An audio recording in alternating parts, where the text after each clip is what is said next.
अब समझिएगा असली जो खेल है। आज जो बीएसपी का एग्जिट पोल आपके सामने आएगा, उसमें सबसे बड़ा खेल जो वोट परसेंटेज का है, वही आधार है आज हम सभी के सर्वे का। और यही तय करेगा वोट परसेंटेज कि बहन मायावती 2024 में देश की पहली दलित महिला प्रधानमंत्री बनेंगी। नमस्कार दोस्तों, 2024 लोकसभा चुनाव का आखिरी चरण का मतदान अब समाप्त हो चुका है। जी हाँ, आज 6 बजे के बाद, जैसा कि आज आखिरी चरण का जो 7वें चरण का चुनाव था, पूरे देश के अंदर लोकसभा चुनाव को लेकर के समापन की घोषणा हो चुकी है।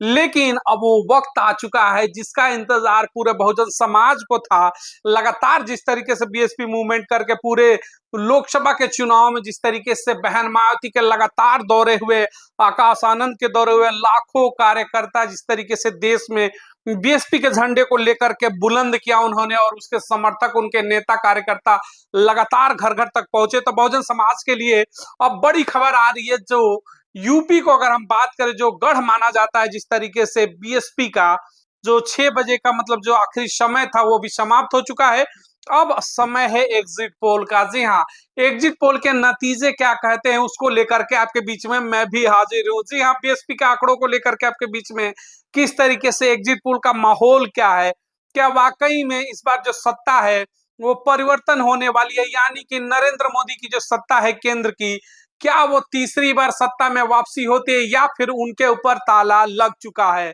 जी हाँ, बहुजन समाज ने जिस तरीके से बड़ा मूवमेंट किया है 2019 से चुनाव के बाद से, उसके बाद 2024 का चुनाव है, बड़ा परिवर्तन का चुनाव है। तो एग्जिट पोल के नतीजों पर जरा चर्चाओं को शुरू करते हैं कि क्या वाकई में जो 24 का चुनाव है इस बार बहन मायावती केंद्र की सत्ता की धुरी होंगी। जिस तरीके से मैं लगातार कवरेज में बताते रहा कि 24 की जो भी सत्ता बनेगी वो बहन मायावती के इर्द गिर्द घूमती हुई नजर आएगी, यानी कि बीएसपी बहन मायावती के अलावा केंद्र की सत्ता बनाना इस बार मुश्किल होगा। और जो एग्जिट पोल है जिस तरीके से लगातार उत्तर प्रदेश के अलग अलग पूर्वांचल से लेकर के पश्चिमी यूपी तक का हम लोगों ने दौरा किया, उसमें एक चीजें खुल करके जिस तरीके से सामने आई कि बीएसपी का जो माहौल है कितना बेहतर है। तो एग्जिट पोल के नतीजों को शुरू करने से पहले जरा कुछ चीजों पे, आंकड़ों पर गौर देना होगा कि 2019 का चुनाव था जिसमें बीजेपी प्रचंड बहुमत के साथ सरकार में आई, तो उसे रोक कौन सकता है। तभी जाकर एग्जिट पोल के जो आंकड़े हैं वो खुल करके सामने आएंगे और पता चलेगा कि क्या वाकई में 24 में बहन मायावती देश की प्रधानमंत्री बनने वाली। चलिए जरा आंकड़ों पर गौर करते हैं। अगर हम 2019 की बात करते हैं तो भारतीय जनता पार्टी को 303 सीटें मिली थी। जी हाँ, बीजेपी 303 सीटों के साथ 2019 में सबसे बड़ी पार्टी थी। वहीं एनडीए गठबंधन की अगर हम बात करते हैं, जो बीजेपी के सहयोगी दल है, उन्होंने मिलकर के 353 टोटल सीटें आई थी। अगर हम कांग्रेस की बात करते हैं 2019 में, तो कांग्रेस को 52 सीटें मिली थी। जी हाँ, सिर्फ और सिर्फ 52 सीटें कांग्रेस को पूरे देश भर में अपने दम पर मिली थी। लेकिन अगर हम बात करेंगे यूपीए की, जो गठबंधन के उनके सहयोगी हैं कांग्रेस के, वो टोटल मिलकर के 91 सीटें ला पाए थे। यानी कि जो 2019 का मामला था, एक तरफा बीजेपी गठबंधन और बीजेपी अपने बूते पर ले जाते हुए दिखी थी। उसमें प्रमुख रूप से अगर हम बात करते तो उन्होंने जिस तरीके से यूपी में बड़ी बढ़त बनाई थी, बिहार में जिस तरीके से 40 में से 39 सीटों वो ले गए थे, मध्य प्रदेश की 29 सीटों पर जिस तरीके से काबिज रहे, गुजरात में क्लीन स्वीप कर दिया था, दिल्ली जिस तरीके से क्लीन स्वीप कर दिया था, इस तरीके से बीजेपी ने बड़ा आंकड़ा पास किया था। अगर हम बात करते हैं उस समय वोट परसेंटेज की, अब समझिएगा असली जो खेल है। आज जो बीएसपी का एग्जिट पोल आपके सामने आएगा, उसमें सबसे बड़ा खेल जो वोट परसेंटेज का है, वही आधार है आज हम सभी के सर्वे का। और यही तय करेगा वोट परसेंटेज कि बहन मायावती 2024 में देश की पहली दलित महिला प्रधानमंत्री बनेंगी। चलिए जरा आंकड़ों पर गौर करते हैं। आपको 2019 में अगर हम वोट प्रतिशत की बात करते हैं तो बीजेपी को 37% वोट मिले थे। सोचिएगा, 2019 में 37% वोट जो अकेले भारतीय जनता पार्टी को मिले थे। अगर वहीं उनके गठबंधन की बात करें, एनडीए की, यानी भाजपा के जो सहयोगी दल थे, उनका वोट परसेंटेज मिलाते तो 45% का जो वोट परसेंटेज था पूरे देश में बीजेपी गठबंधन को मिला था, और केंद्र की सत्ता में मोदी दूसरी बार प्रधानमंत्री बने थे। अब गौर करिएगा 2019 में असली कांग्रेस का जो खेल था, कांग्रेस को सिर्फ और सिर्फ 19% वोट जो है पूरे देश के अंदर मिले। वहीं यूपीए की बात करते हैं तो मिला करके 25% टोटल वोट जो उनको मिला था। अब असली खेल जो बीएसपी का है यहां पे शुरू होगा, यानी कि जो 20% का मार्जिन था 2019 में कांग्रेस विपक्ष का भारतीय जनता के बीच में, उस 20% वोट बैंक को कवर कौन करेगा 2024 में, यही सबसे बड़ा मुद्दा था। इसीलिए सबको डर अगर लगता था तो बहन मायावती से लगता था, क्योंकि वो जो 20% का जादुई आंकड़ा है, यानी कि दलित मुस्लिम फैक्टर, वो सिर्फ और सिर्फ बीएसपी इकलौती पार्टी है जो 20% के उस मार्जिन को कवर अप कर सकती थी और केंद्र की सत्ता की सबसे बड़ी धुरी बन सकती थी। तो अब जाकर वो समय है 2024 में, देखना बड़ा दिलचस्प होगा कि क्या बहन मायावती बीएसपी इस बार जो 20% का जादुई आंकड़ा है, मायावती क्या उसको कर पाती हैं और इतनी सीटें ला सकती हैं कि केंद्र की सत्ता या तो बीजेपी की बने या कांग्रेस इंडिया गठबंधन की बने। यानी जो मेन चाबी कहते हैं, मास्टर की कहते हैं, वो 20% वोटों के साथ बहन मायावती के हाथों में होगा। यानी केंद्र की जो सत्ता होगी बीएसपी और बहन मायावती के इर्द गिर्द घूमती हुई नजर आएगी। ये तमाम जो आंकड़े हैं इस बार, ये सर्वे शायद ही आपको मेन स्ट्रीम मीडिया पर देखने को मिले, क्योंकि इन आंकड़ों पर कोई बात करना नहीं चाहता, कोई बीएसपी के पावर के ऊपर बात नहीं करना चाहता, कोई बीएसपी का जो 20% का जादुई आंकड़ा है जिसे कवर कर सकती है उस पर कोई चर्चा नहीं करेगा। हम आपको कुछ चीजें और दिखाना चाहेंगे इसमें। 20% कवरेज की हम बात कर रहे थे कि वो बीएसपी सिर्फ और सिर्फ ऐसी पार्टी है जो बीजेपी का 20% का वोट बैंक की मार्जिन थी कांग्रेस के साथ, उसे कोई कवर कर सकता है, तो इंडिया गठबंधन के बूते की बात नहीं है, वो सिर्फ और सिर्फ बीएसपी और बहन मायावती ही कर सकती है। अब ध्यान देने वाली बात होगी कि पिछली बार की जो 10 सीटें थी जिसको बीएसपी ने अच्छे मार्जिन के साथ जीता था, उसमें अगर हम बात करेंगे जिस तरीके से अमरोहा की सीट थी, अंबेडकर नगर की सीट थी जिस पर बीएसपी ने जीत दर्ज की थी, बिजनौर थी, गाजीपुर की सीट थी, घोसी थी, जौनपुर की वो सीट थी, लालगंज था, नगीना था, सहारनपुर था और श्रावस्ती था। ये जो 10 सीटें थी जिस पर बीएसपी ने बड़े मार्जिन के साथ जीत दर्ज किया था, इन तमाम सीटों पर दोबारा सर्वे में ये चीजें खुलकर के आ रही हैं कि बीएसपी मजबूती के साथ यहाँ फिर से आगे बढ़ती हुई नजर आ रही है। इसमें हम बात करेंगे तो थोड़ी गाजीपुर की जो सीट है वो इस समय बीएसपी को थोड़ी बहुत दिक्कत करती हुई नजर आ रही है, क्योंकि अफजाल अंसारी जो पिछली बार बसपा प्रत्याशी थे, वर्तमान में बीएसपी के सांसद है, वो इस समय सपा के सीट पर लड़ते हुए नजर आ रहे हैं। लेकिन अगर हम नगीना की बात करें जो लगातार चर्चित सीट रही है, तो नगीना में फिर से बीएसपी अपनी बढ़त बढ़ाते हुए नजर आ रही है चंद्रशेखर रावण के मुकाबले में, यानी कि मामला यहाँ भी बेहतर नजर आ रहा है। अंबेडकर नगर में जिस तरीके से बदलाव हुआ, बीजेपी के पाले में चले गए, लेकिन फिर से माहौल जो वहां पर इंडिया गठबंधन के उतरने के बाद से बीएसपी बेहतर पोजीशन में दिखाई दे रही है। लेकिन जो 20% का मैंने आपको आंकड़ा बताया कि आखिर क्यों मायावती इस पर ट्रम्प कार्ड होंगी, असली खेल मैं अब बताता हूं आपको कि मायावती आखिर वो 20% वोट बैंक के साथ केंद्र की धुरी में क्यों बनी रहेंगी और क्यों मायावती ही प्रधानमंत्री बनेंगी। आपको याद होगा 2014 का चुनाव, जब कहते हैं कि भाई मोदी लहर थी, भाजपा का लहर था उस समय बता दूं आपको 34, जी हाँ 34 ऐसी सीटें थी जब बहन मायावती सेकेंड पोजीशन पर थी, और उन सीटों पर 2019 में भी बेहतर परफॉर्मेंस किया बीएसपी ने, और 24 में वो तमाम सीटें जीतती हुई नजर कहीं ना कहीं बीएसपी इस बार आ रही है। यानी कि जो 10 सीटें पिछली बार जीती और 34 सीटों का मार्जिन अगर हम ले लेते हैं, यानी कि टोटल 44 सीटें हैं जहां बड़े फेरबदल करने की तैयारी में इस समय बीएसपी लगी हुई है, जिस तरीके से वोटिंग को देखा गया। बात करेंगे हम बुलंदशहर की, जहां दूसरे नंबर पर 2014 के चुनाव में भी बीएसपी रही है, यानी वहां पर न सपा का कहीं पता था न इंडिया गठबंधन का। मुजफ्फरनगर, हाथरस, आगरा, जालौन, अलीगढ़, अकबरपुर, देवरिया, महाराजगंज, शाहजहांपुर, सलेमपुर, मेरठ, मिर्जापुर, रॉबर्ट्सगंज, बांसगांव, फतेहपुर सीकरी, फतेहपुर, जौनपुर, घोसी, मोहनलालगंज, अंबेडकर नगर, बांदा, खीरी, डुमरियागंज, संत कबीर नगर, मिश्रिख, हरदोई और सीतापुर। ये 34 वो सीटें थी जहां सेकेंड नंबर पर बीएसपी रही 2024 में भाजपा के लहर में भी। ये जो 34 सीटें सेकंड नंबर पोजीशन की थी वो, और जो 10 सीटों पर जिस तरीके से मैंने बताया कि मौजूदा सांसद है बीएसपी के, इन सीटों पर इस बार बीएसपी बहन मायावती की खासी नजर रही और उन्होंने एक एक सीट पर जिस तरीके से चुन करके यहाँ पर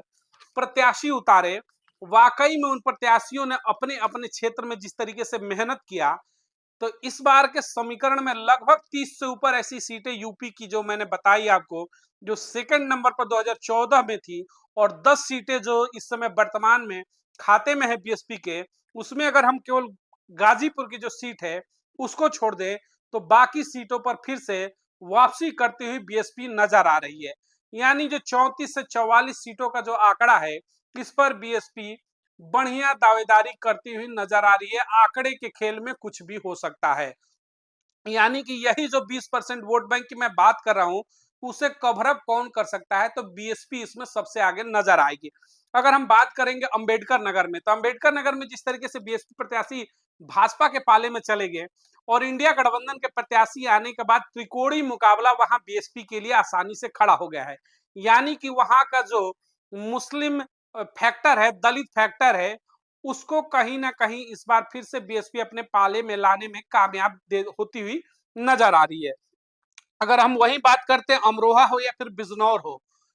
यहाँ तमाम जो पश्चिमी उत्तर प्रदेश की सीटें हैं, वहां पर दलित मुस्लिम फैक्टर इस बार बीएसपी के पाले में जाते हुए नजर आ रहा है, जिससे कि बीएसपी एक बड़ी मार्जिन के साथ उभरती हुई फिर से यूपी में नजर आ रही है। यानी 10 सीटें जो जीती हुई थी, उसके अलावा 34 सीटें जो 2 नंबर पे 2019 में लगभग 30 सीटें ऐसी थी जिसपे सेकंड पोजीशन था, वो तमाम सीटें इस बार बीएसपी बड़े मार्जिन के साथ जीतती हुई, लड़ती हुई नजर आ रही है। अगर हम बात करेंगे घोसी की, तो घोसी में जिस तरीके से बीएसपी के जो प्रत्याशी हैं, पूर्व के सांसद रह चुके हैं, तो घोसी का भी माहौल इस बार जिस तरीके से समाजवादी पार्टी ने वहां प्रत्याशी राजीव राय को उतार दिया, वहीं ओम प्रकाश राजभर के बेटे हैं। इस मामले में त्रिकोणीय मामले की अगर हम बात करते हैं, तो चौहान समाज से बीएसपी ने प्रत्याशी दिया वहां पर, और चौहान समाज के लगभग 4 लाख से ऊपर वोटर है। तो समीकरण की अगर हम बात करते हैं, तो घोसी भी इस बार पाले में दोबारा, क्योंकि 2019 में बसपा के पाले में आई थी और 2024 में भी घोसी की जो सीट है इस समय बीएसपी के खाते में आती हुई नजर आ रही है। तो ये पूर्वांचल में बड़ी पैठ है। वहीं जौनपुर की बात करें, बड़े मार्जिन से 2019 में सीट आई थी, लेकिन बीच में जिस तरीके से धनंजय सिंह की पत्नी को टिकट देने के बाद और फिर से वापसी हुई, उसके बाद मौजूदा सांसद को मैदान में उतारा गया, तो माहौल जो है कहीं ना कहीं वहां पर फिर से जो है अगड़ा बदाम पिछड़ा की अगर हम बात करते हैं, यानी दलित मुस्लिम फैक्टर जो है बीएसपी के साथ खुल करके आते हुए नजर आ रहा है। तो जौनपुर की सीट हो या लालगंज हो या फिर नगीना में जिस तरीके से चंद्रशेखर रावण ने मैदान में उतरे, लेकिन बीएसपी प्रत्याशी को वो उन चीजों से रोक नहीं पा रहे, ना ही भारतीय जनता पार्टी के वहां पर प्रत्याशी या फिर समाजवादी पार्टी ने अपने प्रत्याशी दिए। यानी 4 बड़े चेहरे जो है नगीना में हैं। इन चारों की लड़ाई में बीएसपी का जो अपना कोर वोट बैंक है, जो हमेशा बहन मायावती के चेहरे पर वोट करना पसंद करता है, लालगंज की खासियत रही है और नगीना की खासियत रही है। तो नगीना में भी जो मतलब 4 बड़े चेहरे इस समय उतर चुके हैं, उसमें बीएसपी कहीं ना कहीं बड़ी सेन लगाकर दोबारा अपने पाले में नगीना की सीट लाते हुए नजर आ रही है।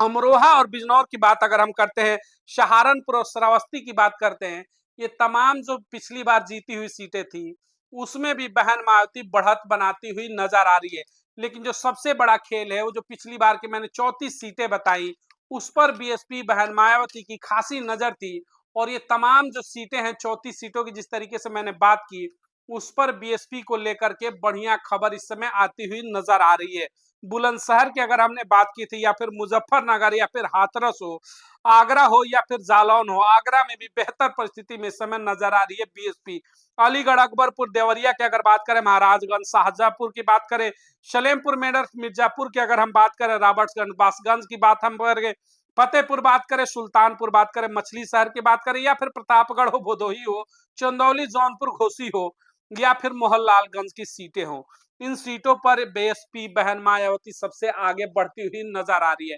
यानी कि यूपी में अभी तक का जो जमीनी अगर हम हकीकत की बात करते हैं, जहां पर हम लोगों ने खुद रिपोर्टिंग किया, लगातार लोगों से मिले, तो लगभग की 30 ऐसी सीटें हैं जिस पर 2019 में सेकंड पोजीशन, 2024 में सेकंड पोजीशन पर बीएसपी रही, और 10 जो जीती हुई सीटें थी, उसमें लगभग 8 सीटों पर फिर से वापसी करती हुई बीएसपी नजर आ रही है। यानी लगभग 30 सीटों के साथ यूपी में बीएसपी बेहतर परफॉर्मेंस करती हुई नजर आ रही है। हालांकि ये आंकड़े बढ़ भी सकते हैं, क्योंकि इंडिया गठबंधन को लेकर के जिस तरीके से लोगों में विश्वास नहीं रह गया था, उनके पास कोई नेतृत्व तो नहीं था, उस चेहरे की कमी को लेकर के आखिर प्रधानमंत्री इंडिया गठबंधन से बनेगा कौन, इससे लोगों के बीच में जो एक असमंजस की स्थिति बनी थी, तो लोगों को बीजेपी के बाद अगर कोई ऑप्शन बनते हुए दिखा तो बीएसपी बहन मायावती दिखी। जिस तरीके से मोदी की रैलियों में बड़ी भीड़ आपने देखी होगी, वहीं बीएसपी बहन मायावती की जब रैलियां यूपी में तमाम जगहों पर उन्होंने किया, लगभग 60 से ऊपर रैलियां उन्होंने की, उन तमाम रैलियों में बीएसपी की भीड़ जो है लाखों की संख्या में लोग सड़कों पर आते हुए दिखे। वो भीड़ कहीं ना कहीं मायने रखता है और एक बड़ा संदेश देकर गया कि इंडिया गठबंधन नहीं, इस बार अगर दूसरे मोर्चे के रूप में किसी की पसंद है मोदी के अलावा कौन, यानी कि मोदी नहीं तो कौन, तो लोगों की जो मुहर है वो बहन मायावती को लेकर के है। सारे आंकड़े अगर हम ध्यान से देखते हैं तो लगभग 30 से ऊपर ऐसी सीटें हैं जहां बीएसपी बेहतर परफॉर्मेंस करती हुई नजर आ रही है, और 30 से ऊपर सीटें यूपी में लगभग की लेती हुई नजर आ रही है बीएसपी। बीएसपी के साथ ही तमाम जो और क्षेत्रीय पार्टियां वहां पर अलग अलग धड़े से लड़ रही हैं, उन सब का कहीं ना कहीं जो वोट बैंक है इस बार बीएसपी के पाले में शिफ्टिंग होते हुए नजर आ रहा है। लोगों को केंद्र की सत्ता में बहन मायावती के ऊपर जिस तरीके से इस बार विश्वास है, वोटिंग परसेंटेज को देख करके लगता है कि मायावती वाकई में केंद्र की सत्ता में इस बार ट्रम्प कार्ड होंगी। अब हम बात करते हैं कि बहन मायावती क्या वाकई में देश की 2024 में पहली दलित महिला प्रधानमंत्री बनेंगी? क्या वो समीकरण बैठ रहा है, क्या वो परिस्थितियां बन रही है? तो जी हाँ, 4 जून को गणना के बाद यकीन मानिएगा कि बीएसपी के पास वो ट्रम्प कार्ड होगा, तो वो केंद्र की सत्ता को भी बदलेगी, और जिसे बीएसपी का समर्थन होगा, यानी कि जिसे बहन मायावती का आशीर्वाद होगा, समर्थन होगा, उसी की केंद्र में सत्ता बनेगी। और केंद्र में अगर सत्ता बनानी है तो बीएसपी का सिर्फ और सिर्फ एक ही फॉर्मूला होगा कि प्रधानमंत्री हमारा होगा, यानी कि दलित समाज की बेटी बहन मायावती को ये मौका होगा इस बार केंद्र की सत्ता में देश की पावर पे बैठने का, यानी प्रधानमंत्री की कुर्सी पर बैठने का। मिलेंगे अगली तमाम और बड़ी खबरों को लेकर के 4 जून से पहले यूपी के अगली 10 और सीटों को लेकर के, जहां पर कांटे की टक्कर इस समय बीएसपी देती हुई नजर आ रही है। अगली वीडियो में उस सर्वे को लेकर के आएंगे, जिसमें मुख्य रूप से अगर हम बात करें तो अगली वीडियो में मैं आपको आजमगढ़ की उस कांटे की टक्कर को दिखाऊंगा जहां बीएसपी मजबूती के साथ लड़ती हुई नजर आ रही है। घोसी की सीट को आपको मैं दिखाऊंगा किस तरीके से, चंदौली की सीट को ऊपर स्पेशल मैं रिपोर्ट लेकर के आऊंगा। जौनपुर की बात करते हैं तो उसके ऊपर मैं स्पेशल रिपोर्ट आपको दिखाऊंगा। नगीना की बात हुई, हाथरस की बात हुई, तो लगभग 1 दर्जन से ऊपर की ऐसी सीटें हैं जिसका अगला विश्लेषण लेकर बहुत जल्द आपके बीच में आएंगे। फिलहाल में जो पहला ओपिनियन पोल है हमारी नजरों में, हमने यूपी घूमा, यूपी में कवरेज किया बीएसपी को लगातार, बीएसपी के लोगों से, उनके वोटरों से मिला, तो पूर्वांचल में बेहतर परफॉर्मेंस करते हुए पूरे यूपी की अगर बात करते हैं तो पश्चिमी उत्तर प्रदेश में फिर से 10 सीटों पर अपना डंका बजाती हुई बहन मायावती नजर आ रही है, यानी कि लगभग 30 से ऊपर सीटें यूपी के अंदर बीएसपी के पाले में आती हुई इस वक्त नजर आ रही है। मिलेंगे अगली तमाम बड़ी खबरों को लेकर के, बने रहिए हमारे साथ, चैनल को लाइक और सब्सक्राइब जरूर करें ताकि हर बड़ी खबर आप तक मिलती रहे। बहुत बहुत धन्यवाद। जय हिंद।